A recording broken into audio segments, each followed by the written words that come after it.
ओम नमो भगवते वासुदेवा। आइए जानते हैं जया एकादशी व्रत की कथा।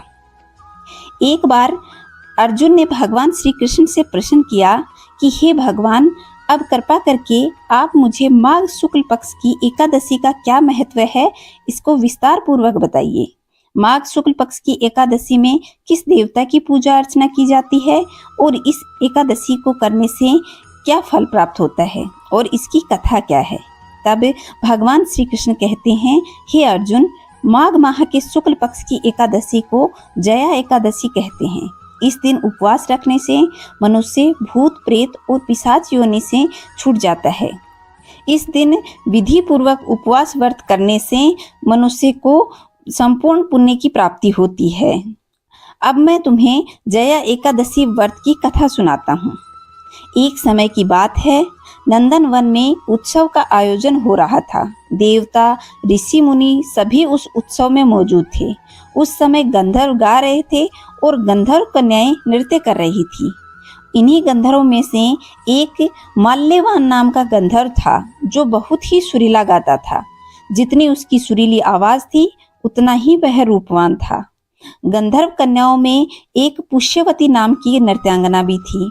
पुष्यवती ने जब माल्यवान को देखा तो उसको देखते ही उस पर आसक्त हो गई तथा अपने हाव भाव से उसे रिझाने का प्रयास करने लगी। माल्यवान भी उस पुष्यवती पर आसक्त होकर के अपने गायन का सुर ताल भूल गया। इससे संगीत की लय टूट गई और संगीत का सारा आनंद बिगड़ गया। सभा में उपस्थित देवगणों को यह अच्छा नहीं लगा। माल्यवान के इस कृत्य पर इंद्र भगवान बहुत नाराज हुए और उसे श्राप देते हुए स्वर्ग से वंचित होकर के मृत्यु लोक में पिशाचों का सा जीवन भोगो, क्योंकि तुमने संगीत जैसी पवित्र साधना का अपमान किया है। साथ ही सभा में उपस्थित सभी गुरुजनों का भी अपमान किया है। इंद्र भगवान के शाप के प्रभाव से वे दोनों पृथ्वी पर हिमालय पर्वत के जंगल में पिशाची जीवन व्यतीत करने लगी। पिशाची जीवन बहुत ही कष्टदायक था। दोनों बहुत दुखी थी। एक बार माघ शुक्ल पक्ष की जया एकादशी के दिन संयोगवश दोनों ने कुछ भी भोजन नहीं किया और न ही उन्हें कोई पाप कर्म किया। उस दिन मात्र फल फूल खाकर ही पूरा दिन व्यतीत कर दिया। भूख से व्याकुल थे और ठंड के कारण वे बड़े दुखी होकर के पीपल वृक्ष के नीचे एक दूसरों से सटकर कठिनता पूर्वक पूरी रात काट दी।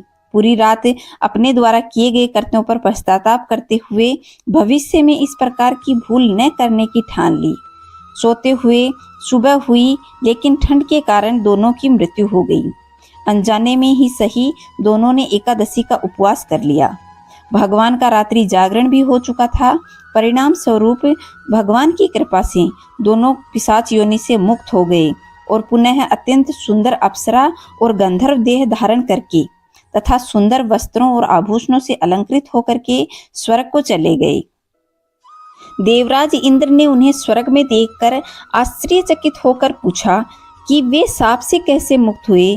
तब उन्होंने बताया कि भगवान विष्णु की कृपा से हमने अनजाने में ही माघ शुक्ल पक्ष की एकादशी के दिन यानी एकादशी का उपवास किया, जिसके प्रताप से भगवान विष्णु ने हमें पिशाच योनि से मुक्त किया। इस तरह है, जो व्यक्ति जया एकादशी का व्रत भक्ति पूर्वक और बिना पाप कर्म किए हुए करता है, तो उन्हें जितने भी पाप कर्म पूर्व कर्म किए हैं उनसे मुक्ति मिलती है। तो दोस्तों, यह थी जया एकादशी व्रत की कथा। अवश्य ही आप लोगों को पसंद आई होगी। वीडियो को लाइक कर दें और कमेंट में जय श्री नारायण अवश्य लिखिए। दोस्तों, चैनल पे पहली बार आए हैं तो चैनल को सब्सक्राइब कर लें, ताकि हमारे सनातन का ज्ञान आपके घर घर पहुंच सके।